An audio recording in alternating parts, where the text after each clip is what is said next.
Hello everyone, welcome back to our channel. हम लोग यहाँ पे एसएससी की प्रीवियस ईयर्स सॉल्व करेंगे, है ना। और ये आपके एमटीएस, सीएचएसएल, सीजीएल किसी भी एग्ज़ाम के लिए सही होंगे, है ना। आप किसी भी एग्ज़ाम की तैयारी कर रहे हैं तो उसके लिए आप इसको देख सकते हैं और चीज़ें समझ सकते हैं यहाँ पे। तो एक एक करके हम क्वेश्चंस देखेंगे कैसे, किसमें क्या चीज़ें हैं। तो पहला क्वेश्चन देखते हैं यहाँ पे। इसमें एरर फाइंड करनी है हमें कि किस पार्ट में एरर है। तो सेंटेंस पढ़ते हैं। लिखा है their luggages which were kept at the stations, rest rooms, lockers were later retrieved. ठीक है, तो हमें इसमें एरर बतानी है। Their luggages which were kept at the stations, rest rooms, lockers were later retrieved. देखो यहाँ पे सबसे पहले अगर ध्यान दो तो यहाँ पे लगेजेस लिखा हुआ है ना, लगेजेस। और आपको पता है कि लगेज जो वर्ड है, लगेज है ना, लगेज ये अपने आप में सिंगुलर वर्ड है। ठीक है, हम अलग से इसका सिंगुलर क्या अनकाउंटेबल कह सकते हो ना, जिसको काउंट नहीं कर सकते, तो हम अलग से अनकाउंटेबल्स को वैसे भी सिंगुलर माना जाता है। तो लगेजेस नहीं करेंगे अलग से, है ना। लगेज मतलब भी होता है सामान। ऐसे बहुत सारे वर्ड्स होते हैं जो जिनका अलग से प्लूरल नहीं होता। जैसे एडवाइस, एडवाइस सुना होगा, है ना। एडवाइस में हम एडवाइसेस नहीं करते हैं अलग से, है ना। उसी तरह जैसे पोएट्री होता है, सीनरी होता है, फर्नीचर होता है, इंफॉर्मेशन होता है, इनमें अलग से एस नहीं लगाया जाता ना। तो वो बात की बात है कि जैसे एडवाइस या इन्फॉर्मेशन में अ पीस ऑफ एडवाइस, या अलग से हम अ पीस ऑफ लगा के उसको प्लूरल बना लेते हैं, लेकिन नॉर्मल ऐसे प्लूरल नहीं बनता है सीधे सीधे एस लगा के या ई एस लगा के। तो यहाँ पे हम करेंगे their luggage which were kept at the stations, rest rooms, lockers. लेकिन एक चीज़ और यहाँ पे आप देखो थोड़ा सा कि दो बार अपॉस्ट्रोफी एस का यूज़ हुआ है ना। स्टेशंस, रेस्ट रूम्स, लॉकर्स, यानी कि स्टेशन के रेस्ट रूम के लॉकर में, है ना। तो यहाँ पे ये भी थोड़ा एरर ही है एक तरह से कह लो, है ना। इसको भी सही लिखना चाहिए था at the lockers of stations rest room, यानी कि हम एक के साथ अपॉस्ट्रोफी लगा लेते, अपॉस्ट्रोफी एस लगा लेते, काम चलता। लेकिन दोनों में थोड़ा सा गड़बड़ है। तो ये वहाँ की एरर है ना, ये एसएससी की एरर है, ये उन्होंने ध्यान से नहीं देखा। तो यहाँ पे वैसे तो ए वाले पार्ट में वो वाली एरर तो आप देख ही रहे हो, तो ए वाला सही करेंगे। लेकिन यहाँ पे भी एरर है, इसको भी हम सही करके लिख सकते हैं, है ना। कैसे? Kept at the lockers of stations rest room, है ना। फिर यहाँ पे अपॉस्ट्रोफी एस नहीं लगाएंगे अलग से। तो इसका मतलब है कि जो सामान था उसको क्या किया गया था, रेस्ट रूम के लॉकर में जो सामान रखा था उसको दोबारा से रिट्राइव, मतलब होता है कि दोबारा से प्राप्त करना है। तो मतलब है जो सामान स्टेशन के रेस्ट रूम में रखा था उसको दोबारा से प्राप्त कर लिया गया था, है ना, ऐसा कुछ मतलब है। तो हम यहाँ पे लगेजेस का लगेज करेंगे, ठीक। और यहाँ पे भी जो बात थी हमने आपको बता दी है। चलो अगला क्वेश्चन देखते हैं। अगला 77 नंबर है। देखो 77 यहाँ पे आप सोच रहे होंगे कि 1 2 3 होना चाहिए। देखो ये पेपर में पूछे हुए क्वेश्चन है, पूरा प्रीवियस ईयर ही है ये, एक तरह से कह सकते हो, है ना। तो वहाँ पे 75 तक बाकी पूरे पोर्शन रहे होंगे। यहाँ पे इंग्लिश का 77 से शुरू हुआ है, तो इस वजह से ऐसा है, ठीक है। तो समझ गए होंगे आप। पहला अगला सेंटेंस है, इसमें फिल इन द ब्लैंक्स का है, इसमें ब्लैंक को फिल करना है। तो सेंटेंस लिखा हुआ है the warning bells blank several times before anyone realised the danger. ठीक है, जो वार्निंग बेल थी वो कई बार बज चुकी थी, है ना, कई बार बज चुकी थी किसी को भी खतरा महसूस होने से पहले। Before anyone realised the danger, ऐसा कुछ कह रहा है। तो आपको पता है कि जब दो काम एक साथ होते हैं, है ना, पास्ट में, तो उसमें हम जब बिफोर वाली जो क्लास होती है, ठीक, जहाँ से बिफोर लगता है उसके बाद वाली, उसको तो हम पास्ट इंडेफिनिट में बनाते हैं जो कि लिखा हुआ है ना। लेकिन जो पहले वाली होती है उसको हम पास्ट परफेक्ट में बनाते हैं, है ना। जैसे वो वाला टाइप देखते होगे, डॉक्टर के आने से पहले मरीज़ मर गया था, है ना। तो जो काम पहले होता है उसको हम पास्ट परफेक्ट में बनाते हैं, जो बाद में उसको पास्ट इंडेफिनिट में। तो जो वार्निंग बेल्स थी वो पहले बज चुकी थी, तो हम यहाँ पे हैड, और रिंग रैंग रंग होता है तो रंग करेंगे, यहाँ पे रैंग ये नहीं होगा है ना, हैड दो में है और इसको यहाँ पे हम हैड रंग करेंगे। बी ऑप्शन इसका करेक्ट हो जाएगा। चलो आगे देखते हैं अगला क्वेश्चन। अगले क्वेश्चन में हमें एंटोनिम लिखना है, तो वर्ड है सेक्रेड। सेक्रेड मतलब क्या होता है, पवित्र, है ना, हॉली जिसको कहते हो पवित्र, ठीक। और चार अलग अलग ऑप्शन है, पहला है पायस, हैलोड, डिवाइन और प्रोफेन। तो पायस, पायस मतलब भी होता है एक तरह से कह लो धार्मिक कह सकते हो, है ना, धार्मिक, रिलीजियस जिसको कहते हो, धार्मिक हो जाएगा। हैलोड, हैलोड मतलब भी होता है पवित्र, है ना, ये तो इसके सिनोनिम्स हो गए। डिवाइन, डिवाइन तो सुन रखा होगा, जैसे दैवीय जिसको कहते हो, है ना, दैवीय या स्वर्गीय भी, दैवीय है ना, या स्वर्गीय भी कहा जा सकता है। प्रोफेन ही होता है अपवित्र, तो प्रोफेन मतलब होता है अपवित्र, अपवित्र, ठीक। तो यही वाला हमारा ऑप्शन सही हो जाएगा, प्रोफेन, 4th नंबर, ठीक है। तो यहाँ पे अगर आपको सीधे सीधे वर्ड्स पता हैं तो सही होगा, है ना। चलो आगे देखते हैं अगला क्वेश्चन क्या है। अगले क्वेश्चन में क्या करना है, सुटेबल वर्ड लिखना है फ्रेज के लिए। तो लिखा है कि rub a part of the body to restore warmth और सेंसेशन, मतलब बॉडी के पार्ट को, किसी भी पार्ट को रब करना, रब मतलब रगड़ना होता है ना, सेंसेशन वापस लाने के लिए, सेंसेशन कह लो, या वार्मथ मतलब गर्मी लाने के लिए किसी बॉडी के किसी पार्ट को रगड़ा जाए, उसको क्या बोला जाता है। तो उसके लिए वर्ड होता है चेफ, है ना, ये मसलना जिसको कह सकते हो, है ना, रगड़ना। तो यही सही हो जाएगा, लेकिन हम और भी जो वर्ड्स हैं उनके भी मतलब देखेंगे एक एक करके। पहला है फज, है ना, FUZZ, ये नाउन है हमारा, है ना, और ये होता है जैसे गूज बम्स होते हैं। गूज बम्स तो तब आते हैं जैसे जब कोई अचानक से कोई चीज़ सुनो ऐसी, है ना, जो आश्चर्यचकित कर दे।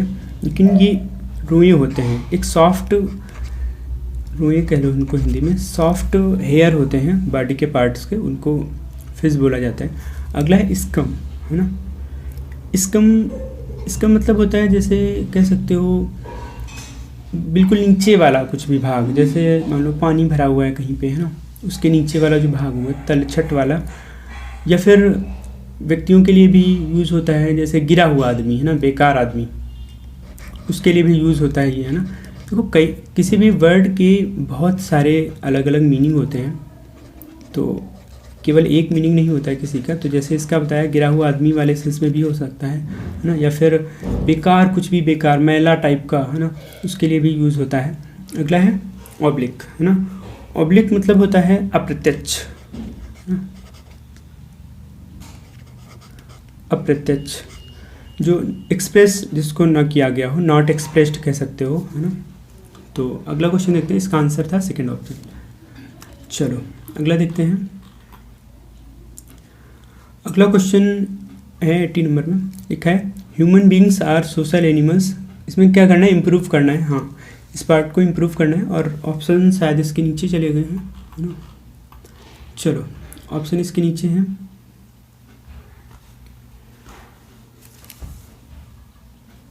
ऑप्शन हम देखेंगे अभी, पहले क्वेश्चन देख लेते हैं। हाँ, इम्प्रूव करना है, लिखा है human beings are social animals who are living in communities regulated by social norms and laws. लिखा है human beings are social animals. Human beings जो हैं वो सोशल एनिमल्स हैं, जो ऐसे समुदायों में रहते हैं जो नियमों और कानूनों के द्वारा नियंत्रित होते हैं, है ना, ऐसा कुछ है। मतलब ह्यूमन बींग्स जो हैं वो नियमों और कानूनों द्वारा जो नियंत्रित समुदाय हैं उनमें रहते हैं। तो एक चीज़ यहाँ पे हमें देखनी है कि एरर क्या हो सकती है। देखो ऑप्शन देख लेते हैं, पहले ऑप्शन क्या क्या हैं। तो पहला ऑप्शन है living in communities, living amongst a community. फिर है living in midst of communities, no improvement, है ना। तो देखते हैं क्या होगा।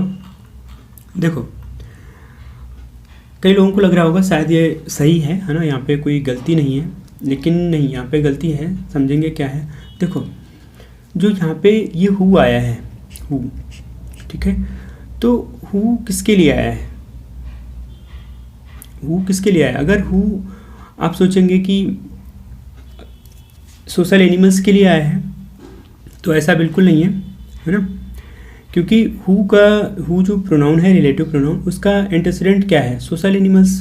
तो वैसे तो यही लगेगा कि सोशल एनिमल्स के लिए आया है, क्योंकि हु से पहले ही सोशल एनिमल्स है, लेकिन हु उसके लिए नहीं आया है। इस तरह से अगर सोचोगे तो ह्यूमन बींग्स के लिए आया है ना, लेकिन ह्यूमन बींग्स के लिए हमें अलग से रिलेटिव प्रोनाउन नहीं चाहिए यहाँ पे, ठीक है। तो ये पूरा एडजेक्टिव फ्रेज है लिविंग इन कम्युनिटीज़। तो हम यहाँ पे सही करेंगे, लिखेंगे human beings are social animals living in communities. Human beings social animals हैं और समुदाय में रहते हैं, बाकी regulated by social norms and laws, ये तो देख ही चुके हैं। तो सही करेंगे human beings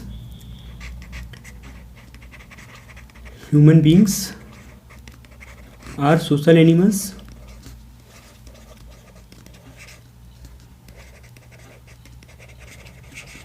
living in communities, है ना। मतलब हु आर यहाँ से हम हटाएंगे और यहाँ पे केवल लिविंग इन कम्युनिटीज़ करेंगे, है ना। तो जब हु नहीं आएगा तो उसके लिए फिर हम आर भी नहीं लाएंगे, तो सही करेंगे एनिमल्स लिविंग इन कम्युनिटीज़। बाकी पूरा हम वैसे ही रखेंगे। यहाँ पे जो सही करना है वो हु आर को हटा के लिविंग इन कम्युनिटीज़ करेंगे। तो ऑप्शन में ये पहला वाला, है ना, ये सही हो जाएगा, ठीक है। चलो अगला क्वेश्चन देखते हैं। अगले क्वेश्चन में क्या है, अगला क्वेश्चन है सिनोनिम लिखना है। तो पहला वर्ड है, पहला नहीं, सिनोनिम लिखना है एस्टोनिश का, है ना। तो एस्टोनिश मतलब क्या होता है, चौंकाना जिसको कहते हो, सरप्राइज, है ना, चौंकाना। तो चौंकाना अगर इसका मतलब होता है तो सिनोनिम में पहला है मुंडेन, इम्प्रेस, ओवरवेल्म, काम।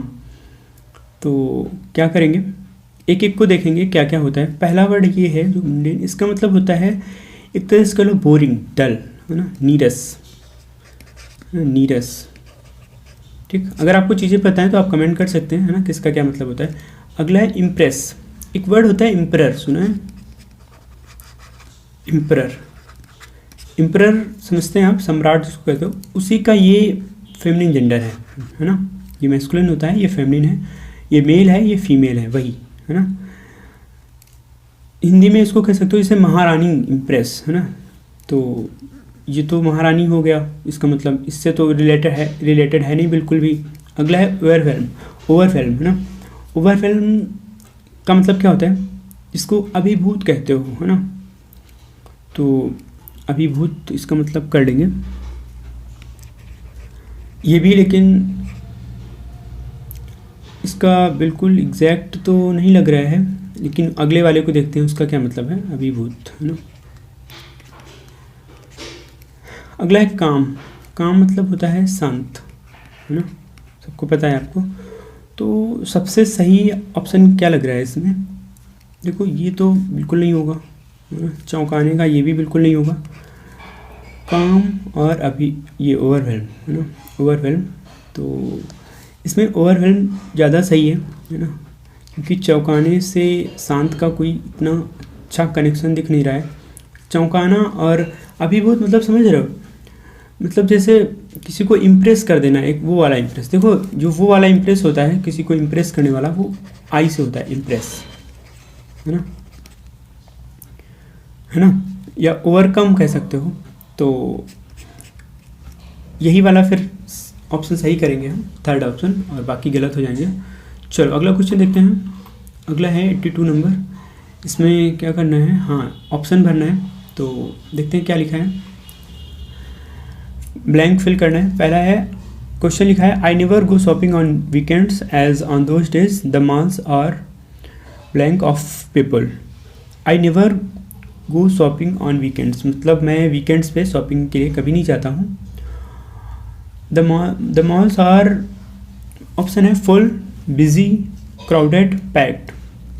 तो जो मॉल हैं वो क्या होते होंगे, फुल होते होंगे, बिजी होते होंगे, पैक्ड होते होंगे, क्राउडेड होते होंगे। तो देखो फुल मतलब क्या होता है, भरा हुआ, है ना, फुल मतलब भरा हुआ, ठीक। बिजी आप समझ ही रहे हो, बिजी व्यस्त। क्राउडेड, क्राउड होता है भीड़, क्राउडेड बहुत ज़्यादा भीड़ कह सकते हो, है ना। बहुत ज़्यादा भीड़, क्राउडेड। पैक्ड, पैक्ड मतलब भी वही भरा हुआ, फिल्ड जिसको कहते हो, है ना। लेकिन यहाँ पे फुल ऑफ पीपल करेंगे वो ज़्यादा सही है, क्योंकि फुल ऑफ ही होता है और किसी के साथ ऑफ नहीं लगता है वैसे भी, तो हम यहाँ पे तो कोई एरर करने नहीं वाले, है ना। देखो वैसे तो देखा जाए तो फुल या पैक्ड दोनों ही एक तरह से कह लो सही लग रहे हैं इसके लिए, या फिर लगभग कहो तो सबका ही सिमिलर सा मीनिंग है ना। लेकिन और भी चीज़ें हमें साथ में देखनी होती हैं, जैसे कि पीछे देखेंगे कि ऑफ लगा है तो फुल ऑफ होता है, फुल ऑफ समथिंग, तो समबडी या फिर, तो यहाँ पे फुल सबसे सही ऑप्शन हो जाएगा और हम यहाँ पे फुल करेंगे, ठीक है। चलो अगला क्वेश्चन देखते हैं। देखो सिमिलर से एग्जांपल रखे जाते हैं, है ना, ऑप्शंस जो है वो सिमिलर से रखे जाते हैं जिससे कि और कन्फ्यूजन क्रिएट हो ना, लेकिन आपको कन्फ्यूज नहीं होना है। चलो अगला देखते हैं। अगला पार्ट्स को रीअरेंज करना है, तो देखते हैं क्या है। लिखा है विलियमसन सोवेल्ड स्कॉर्न ऑन, पी है the low income white Republican voters who were most responsible for the rise of Trump as he saw it. देखो इनको करने के लिए थोड़ा सा पहले जान लो, पार्ट्स को रीअरेंज करने के लिए थोड़ी थोड़ी बातें पहले समझ लो कि क्या क्या होती हैं चीज़ें। देखो एक तो यहाँ पे फिक्स है ना, उसके बाद जो आपके पास ऑप्शंस हैं 3, कभी कभी ये 4 आ जाते हैं, है ना, या फिर कभी कभी एक ऊपर फिक्स रहता है, एक नीचे फिक्स रहता है, ठीक, बीच के हमको इधर उधर करने होते हैं। तो सबसे पहले हमें ये देखना होता है कि हम सबसे पहले क्या लाएं, है ना, मतलब कौन सा ऐसा सेंटेंस है जो सबसे पहले आके चीज़ों का मतलब अच्छे से एक्सप्रेस कर सकता है। तो यहाँ पे हमें थोड़ा सा समझना होगा कि क्या होगा। देखो यहाँ पे एक एक का पहले थोड़ा मीनिंग समझ लो। ये तो पूरा नाम लिखा हुआ है। स्कॉर्न मतलब होता है कह लो तिरस्कार करना, है ना, तिरस्कार आप समझ रहे हो, किसी को नकारना एक तरह से कह लो, है ना। तो सबसे पहला ऑप्शन देखते हैं क्या है, विलियमसन सोवेल्ड स्कॉर्न ऑन। देखो सबसे पहले ये तो आ नहीं सकता, ये एज ही सॉ इट, ये आ सकता है पहले, नहीं आ सकता, है ना। तो आर वाला ऑप्शन तो एक ही है और ये गलत हो गया, है ना। ऑन एज ऐसा तो कुछ सही लग नहीं रहा है। फिर अगला ऑप्शन देखते हैं, ये वाला, क्यों वाला, विलियमसन सोवेल्ड स्कॉर्न ऑन वर, ये भी सही नहीं लग रहा है, तो क्यों वाले भी गलत हो जाएंगे, है ना। एक ही ऑप्शन बचता है आपके पास, है ना, तो यही सही होना चाहिए, है ना, तो यही सही होगा। अब एक बार देख लेते हैं कि मतलब सही बन रहा है कि नहीं। लिखा है Williamson सोवेल्ड scorn on the low income white Republican voters who उसके बाद आ रहा है who as he saw it were most responsible for the rise of Trump, है ना। अब थोड़ा सा हिंदी मतलब समझो, क्योंकि PRQ बन तो रहा है, ठीक है ना, लेकिन हिंदी मतलब थोड़ा सा समझ लेंगे। जैसे कहा गया विलियमसन सोवेल्ड स्कॉर्न ऑन, विलियमसन ने क्या किया था, जो कम आय वाले रिपब्लिकन मतदाता थे, है ना, लो इनकम वाइट रिपब्लिकन मतलब जो कम आय वाले सफ़ेद कह सकते हो, है ना, कम आय वाले सफ़ेद रिपब्लिकन वोटर्स, जिनका मतलब उन्होंने तिरस्कार किया था, है ना, उनका तिरस्कार किया था। किस लिए किया था, जिन्हें उन्होंने ट्रम्प के उदय के लिए जिम्मेदार देखा था, है ना, वर मोस्ट रिस्पॉन्सिबल, जो बहुत ज़्यादा रिस्पॉन्सिबल थे ट्रम्प के उदय के लिए। तो विलियमसन ने क्या किया था, उन्होंने लो इनकम वाले मतलब कम आय वाले सफ़ेद मतदाताओं को जिनको उन्होंने देखा था, है ना, who as he saw it, मतलब ये जो एज ही सॉ इट आया, ये ही इनके लिए आया है, विलियमसन के लिए, है ना।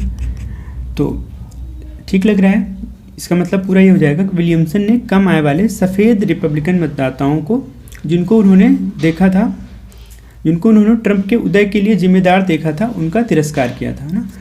तो इस तरह से इसका मतलब हो जाएगा और ये पहला वाला ऑप्शन सही हो जाएगा, है ना। मान लो यहाँ पे कोई और भी पी से दिया होता तो हम उसको समझ लेते कि कैसे गलत होगा। चलो अगला क्वेश्चन देखते हैं। आगे एरर बतानी है, तो लिखा है the summer elections were held at many a place without any untoward incident, है ना। तो that summer elections were held at many a place without any untoward incident. लिखा है जो समर इलेक्शंस थे वो बहुत जगहों पे हुए थे, है ना, विदाउट एनी अनटॉवर्ड इंसिडेंट। अनटॉवर्ड मतलब होता है, कह सकते हो अप्रिय, है ना, अप्रिय घटना के। तो मतलब ये हो जाएगा कि जो समर इलेक्शंस थे वो बिना किसी अप्रिय घटना के कई जगहों पे हुए थे, है ना, ऐसा कुछ है। तो द समर इलेक्शंस, देखो इलेक्शंस प्लूरल है, उसके हिसाब से वर्ब भी प्लूरल आई है। पास्ट की बात कर रहा है तो होल्ड का हेल्ड हो गया। एट मेनी अ प्लेस, अगर ना होता यहाँ पे तो मेनी प्लेसेस कर सकते थे। At many a place without any untoward incident. तो यहाँ पे कोई एरर लग नहीं रही है ना। डी पार्ट यहाँ पे जो लिखा होगा नो एरर वाला हम वही सही करेंगे, क्योंकि यहाँ पे कोई एरर नहीं है ना, इस सेंटेंस में कोई एरर नहीं है और ये पूछा हुआ क्वेश्चन है। तो ठीक है, फिर अगला क्वेश्चन देखते हैं। यहाँ पे कोई गलती नहीं है। अगला डायरेक्ट या इनडायरेक्ट स्पीच है, देखते हैं क्या करना है। तो लिखा है Sahil said comma inverted comma where will I be this time next year, है ना। तो इसको चेंज करना है, देखते हैं क्या है। देखो यहाँ पे कामा इनवर्टेड कामा से पता चल रहा है, यहाँ पे एक तरह से कह लो कि इंटरोगेटिव सेंटेंस तो नहीं है ना, इंटरोगेटिव सेंटेंस नहीं लग रहा है। लेकिन देखो वहाँ पे सबसे सही वाला ऑप्शन हमें देखना होगा कि क्या सही करेंगे। तो पहला ऑप्शन लिखा है Sahil asked where he should be that time the following year, है ना। तो मतलब वो अगले साल कहाँ पे होगा, है ना, इस समय वो अगले साल कहाँ पे होगा, ऐसा कुछ है। तो आस्क्ड है, यहाँ पे शुड हो गया है, तो आस्क्ड कर सकते थे वैसे, लेकिन इसका तो कोई मतलब नहीं बन रहा है ना। विल है तो वुड होना चाहिए, शुड क्यों है ना, पहली गलती। तो ये तो गलत हो गया पहला वाला, है ना, पहला वाला ऑप्शन गलत हो जाएगा। अगला है साहिल वरीड, साहिल जो है वो चिंतित हुआ था। तो इस हिसाब से अगर देखा जाए तो Sahil worried where he would be that time the next year, है ना। तो ये वाला तो कुछ ठीक लग रहा है, लेकिन अगला देख लेते हैं। Sahil wondered where he would be that time the following year, next year following year बात वही है, लेकिन यहाँ पे जब फॉलोइंग ईयर अलग से है और नेक्स्ट ईयर सेम लिखा है, यहाँ पे भी नेक्स्ट ईयर लिखा है ना। नेक्स्ट ईयर को वैसे तो फॉलोइंग ईयर में किया जाता है ना। तो इस वाले में यहाँ पे ये वाली गलती हो सकती है कि नेक्स्ट ईयर की जगह फॉलोइंग ईयर नहीं किया है। तो अगला देख लेते हैं क्या लिखा है। Sahil said where he would be that time the next year, है ना। Sahil said he would be, Sahil said लिख दिए हैं यहाँ पे, तो ये भी गलत हो जाएगा। तो तीसरा ही हमारे पास सबसे सही ऑप्शन है और यही सही होगा, है। Sahil wondered where he would be that time the following year, ठीक है, तो यही सही हो जाएगा। चलो आगे देखते हैं। आगे इम्प्रूव करना है ब्रैकेट वाले पार्ट को। तो लिखा है Virat bats very well didn't he. ये क्वेश्चन टाइप का क्वेश्चन है ना। यहाँ पे आपको पता है कि ये कौन सा टेंस है, प्रेजेंट इंडेफिनिट, और प्रेजेंट इंडेफिनिट है तो फिर हम यहाँ पे और एक चीज़ और देखेंगे कि अफर्मेटिव है, निगेटिव क्वेश्चन टैग लाएंगे और डजंट ही करेंगे, है ना। ये वाला सेकंड वाला पार्ट, है ना, डिडंट हम नहीं करेंगे, ठीक है। बैट्स मतलब बैटिंग करना यहाँ पे है ना। एक बैट, वो बैट भी होता है नाउन, और बैटिंग करना भी होता है, तो वर्ब है, इसलिए यहाँ पे बैट्स लिखा हुआ है, ठीक है। तो अफर्मेटिव सेंटेंस है ये वाला प्रेजेंट इंडेफिनिट का, और हम निगेटिव क्वेश्चन टैग लाएंगे और ये सही करेंगे, ठीक है, और कोई भी ऑप्शन गलत होगा। चलो आगे देखते हैं। आगे क्या करना है, इडियम फ्रेज बताना है। लिखा है ऐड फ्यूल टू फायर। ये तो बहुत ही कॉमन है, सुन रखा होगा आप सबने। ऐड फ्यूल टू फायर मतलब जिसको कहते हो कि आग में घी का काम करना, है ना, जल्दी आपको तेज करना, उस तरह से कुछ है। तो इसका मतलब देखते हैं। लिखा है go from one bad situation to another. अगला लिखा है a cause becomes stronger when more people join. अगला है the flame will extinguish if it turns out of foil. अगला है cause the situation to become worse, है ना।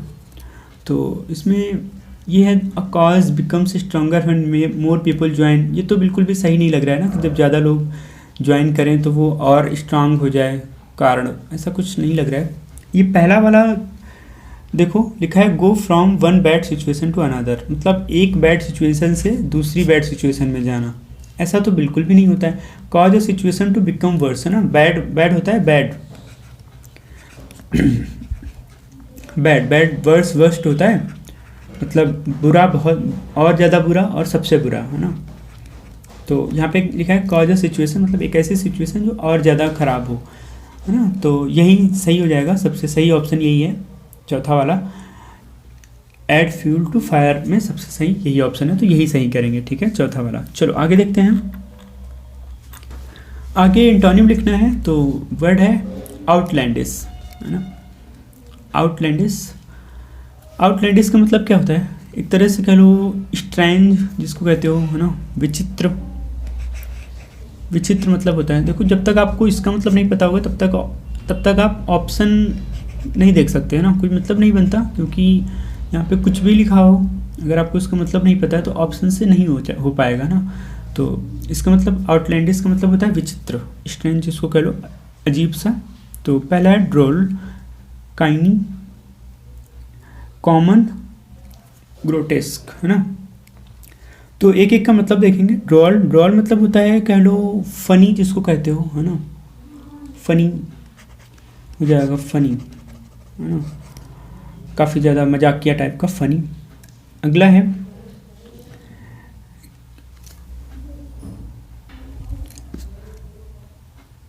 अगला वर्ड है किंकी, है ना।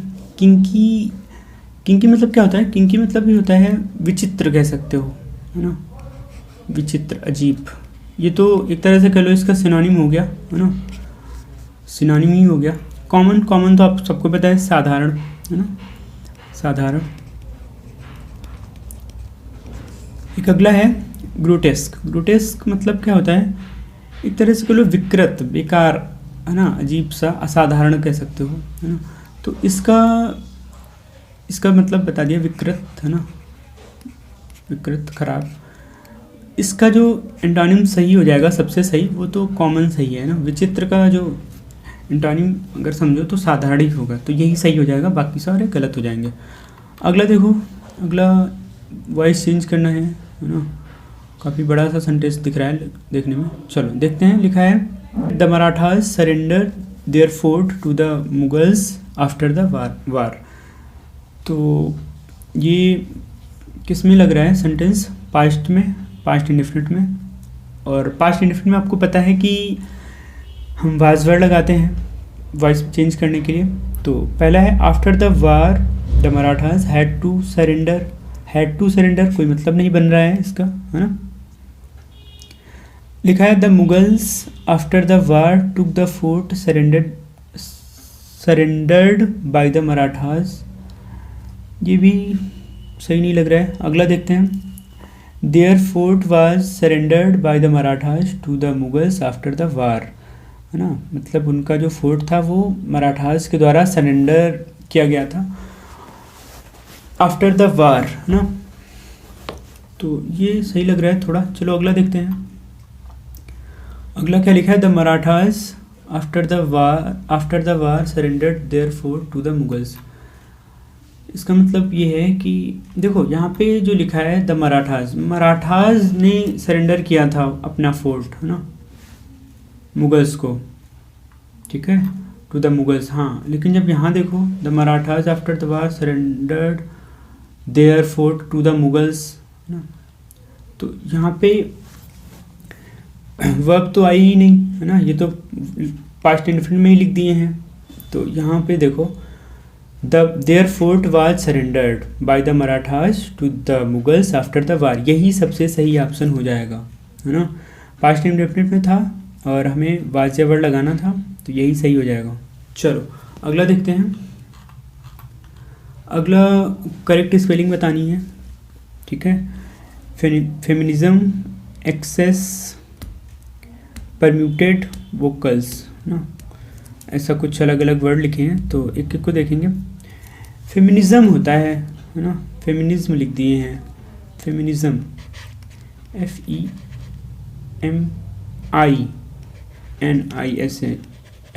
है ना, फेमिनिज्म NI होता है, FEMINI है ना। यहाँ पे एक्सेस होता है ACCESSES, ये सही होता है इसका मीनिंग, तो ये दो तो गलत लिखें, करेक्ट बताना है, यही सही है। परम्यूटेड PERMUTED है ना, इसका मतलब होता है कि कह सकते हो वर्ब है ना, इसका मतलब होता है क्रम चेंज करना ना, क्रम बदलना, यही सही है ना। ये है वो वोकल्स कह लो है ना, वैकल्स, तो VACUOLES होता है ना, VACUOLES, LS नहीं होता है ना। ये नाउन है, जिसका मतलब कह लो रिक्तता कह सकते हो, खाली जगह है ना, गैर मौजूदगी, रिक्तता, ठीक। तो ये सारे ही गलत लिखे थे, यहाँ पे ये गलत था, ES होता है, यहाँ पे 2 बार C होता है, CC होता है, यहाँ पे I होता है, तो देख लिया कैसे गलत थे। अगला देखो, अगला इनको करेक्ट ऑर्डर में करना है, तो लिखा है Amartya Sen lays claim to a history of writing some of the finest research papers that have been published, ठीक है। तो देखते हैं, इसमें भी देखेंगे सबसे पहला ऑप्शन क्या आना चाहिए, अमर्त्य सेन लेज क्लेम, देखो claim some of the finest research papers that have been published. एक चीज़ और इसमें देखी जाती है, सबसे पहले ये तो देखा ही जाता है कि पहली मतलब सबसे पहले क्या आएगा, और दूसरा ये भी देखा जाता है कि कौन से दो एक साथ होंगे, है ना। तो अमर्त्य सेन लेज क्लेम, यहाँ पे some of the finest research papers that have been published, मतलब जो रिसर्च पेपर्स की बात हो रही है जो पब्लिश किए गए थे, ये दोनों एक साथ होंगे, है ना, यानी कि Q और R तो एक साथ होंगे, है ना, तभी जाके सही होगा। और Q और R तो केवल यहीं पे साथ में है, यहाँ पे भी यहाँ है ना, और तो बाकी गलत हो जाएंगे, तीसरे और चौथे, है ना, यही दो सही हो सकते हैं, तो देखते हैं कौन सा होगा। तो यहाँ पे P स्टार्टिंग में आएगा या फिर लास्ट में, ये थोड़ा सा सोचना है। स्टार्टिंग में ही लग रहा है आना चाहिए, है ना, लास्ट में क्योंकि फिर मतलब नहीं बनेगा। Amartya Sen lays claim some of the finest research papers that have been published to a history of writing, इसको स्टार्टिंग में ही ले जाओ, to a history of writing, और इस वाले को सही करो, PQR, है ना, यही सही हो जाएगा। मतलब ये कि अमर्त्य सेन ने कुछ बेहतरीन प्रकाशक शोध पत्रों के लिखने का इतिहास का दावा किया था ना, क्लेम मतलब दावा किया था। अमर्त्य सेन ने क्या किया था, दावा किया था, किस चीज़ का दावा किया था, कि कुछ बेहतरीन प्रकाशक शोध पत्र के इतिहास को लिखने का, है ना, ऐसा कुछ है। तो यही वाला सही हो जाएगा, सेकेंड वाला, है ना। चलो आगे देखते हैं क्या है, आगे करेक्ट स्पेलिंग बतानी है इसमें भी। तो पहला है एरोबिक्स चूजर्स बेटर्ड इटर्निटी, है ना। तो देखेंगे पहले क्या क्या एक एक सही हो सकता है। एरोबिक्स एक प्रकार का जो व्यायाम होता है, एरोबिक्स होता है, AERO होता है उसमें, ARO नहीं, AERO, ठीक, AERO करके होता है, AERO BICS, है ना, ये नहीं होता है। और ये लिखा है चूजर्स, है ना, CHO, चूज होता है, चूज चुनना, चूज उसी से बना है चूज़र, तो CHOO होगा यहाँ पे, SER, ना कि CHO। ये जो लिखा है BATER, ये वर्ड होता है BATTER ना, BATTERED, बेटर्ड, इसका मतलब होता है फूटा हुआ, है ना, कह सकते हो। इटर्निटी ये सही है ना, ETERNITY, इटर्निटी। इसका मतलब होता है कह लो अमृत जिसको कहते हो, है ना, अमृत। यही ठीक है, यही सही हो जाएगा, बाकी सारे गलत हैं। एरोबिक्स जो था वो एक तरह का व्यायाम होता है ना, एक तरह का व्यायाम। चलो आगे देखते हैं। आगे लिखा है the punishment of being kept in school after hours. एक पनिशमेंट जो दिया जाता है स्कूल के बाद के घंटों में, उसको क्या कहते हैं? उसके लिए लिखा है पहला प्रिटेंशन, आइसोलेट, डिटेंशन, ब्लेंडर। ठीक है, एक एक का पहले मतलब समझेंगे, फिर देखेंगे क्या सही होता है। प्रिटेंशन, प्रिटेंशन मतलब समझते हैं झूठा दावा जिसको कहते हो, है ना। झूठा दावा मतलब ऐसा कि आप कोई भी व्यक्ति ऐसा ट्राई करे कि ऐसा दिखाया कि वो दूसरों से बेटर है ना, समझ रहे हो, वो भी किसी को इम्प्रेस करने के लिए केवल, तो इसका मतलब होता है झूठा दावा। तो ये तो बिल्कुल ही इसका सही आंसर नहीं होगा, है ना। फिर है आइसोलेट। आइसोलेट समझ रहे हो आप, अलग करना, पृथक करना कह लो, इसी से बना है आइसोलेशन, है ना, पृथक करना। फिर है डिटेंशन। डिटेंशन होता है एक तरह से कह सकते हो कि यही इसी का जो लिखा हुआ है the punishment of being kept, यही सही है इसका, डिटेंशन, है ना। डिटेंशन ही होता है कि वो सज़ा जो स्कूल में दी जाए बाद में, तो यही सही हो जाएगा। लेकिन चलो इसका मतलब भी देख लेते हैं। ब्लेंडर, ब्लेंडर एक मशीन होती है ना, जिसको मिक्सी कहते हो, है ना, मिक्सी, ये वही है। ठीक, चलो आगे देखते हैं। आगे क्या है ये, in the following question idiom phrase लिखना है ना, ये भी थोड़ा नीचे भाग गया है, देखते हैं। लिखा है a slap on the wrist. इसका क्या मतलब होता है? A slap on the wrist एक तरह से कह लो एक बहुत ही लाइट पनिशमेंट, एक बहुत ही हल्की पनिशमेंट, है ना। तो पहला है a mild punishment, punishing the wrong person to hit someone where it hurts the most, to threaten someone, मतलब किसी को धमकी देना, किसी को ऐसी जगह पे हिट करना जहाँ पे सबसे ज़्यादा हर्ट हो उसको। पनिशिंग द रॉन्ग पर्सन, एक गलत आदमी को दंड देना। अ माइल्ड पनिशमेंट, यही सही हो जाएगा ना, जिसको मैंने कहा अभी कि एक हल्की सज़ा, है ना, बहुत ही कम, थोड़ा बहुत मार पीट के सही कर दिया गया हो जिसको। अगला है सिलेक्ट द सिनोनिम। सिनोनिम बताना है। लिखा है गॉडी। गॉडी मतलब होता है भड़कीला कह सकते हो, है ना, भड़काऊ टाइप का, भड़कीला। ठीक, बहुत ही अलग चमकीला टाइप का भड़कीला, है ना। फ्लैशी जिसको कहते हो, है ना, जो दिखाया ज़्यादा, है ना। तो सिनोनिम बताना है मोडेस्ट, सोई, रिफाइंड, सोफिस्टिकेटेड, है ना। तो एक एक का मतलब होता है, जैसे मोडेस्ट सुना होगा, मोडेस्ट, इसका मतलब जैसे विनम्र कहते हो, विनीत कहते हो, हम्बल, हम्बल जिसको कहते हो, है ना।